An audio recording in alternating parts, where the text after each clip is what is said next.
बरगढ़ जिला पाइकमाल अंचल में 5 वर्षीय कुनी शिशु को दुष्कर्म पर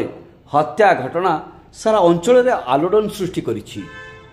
पीड़ित परिवार को न्याय दाबी और कुनी झीर अमर आत्मा सद्गति निमंते बरगढ़ सचेतन नागरिक तरफ गांधी छक कैंडेल लगाई श्रद्धांजलि अर्पण करा। शिशु सुरक्षा शिशु कन्या सुरक्षा उपर सचेतनता शिशु मानक विरुद्ध में बढ़ुवा हिंसा बंद करने तथा हत्याकारी को फांसी दंड उपर सरकार शीघ्र कार्य करंतु बोली दाबी होईछि। गोटे 5 वर्षीय शिशु कन्या हत्या रेप एंड मर्डर केस होता जेनटा कि पूरा संपूर्ण एरिया रे चांचल्य सृष्टि करथिला। आज से लगी बोलिकी आमे तांको श्रद्धांजलि जनईचु एवं तार संगे संगे यादे शिशु सुरक्षा एवं मुख्यतः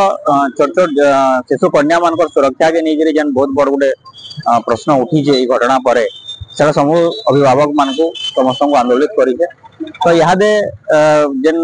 परिस्थिति सृष्टि होती लगी केंतिकी आमे आमर छोट छोट छुआ मान सुरक्षा कर पारमा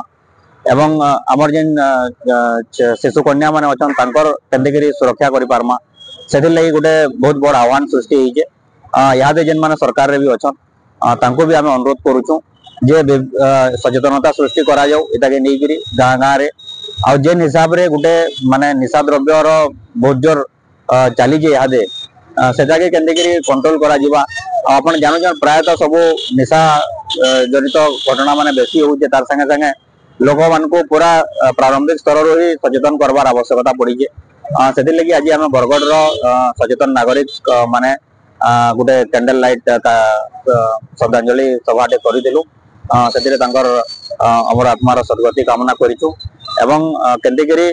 मुक्त एवं अबाध भाव में केंतिकी सुरक्षित जेन शैशव अच्छे से केंतिकी रही पार्बा से आमर मान समस्त चिंता है और आगामी दिन में इतार लगी समस्ते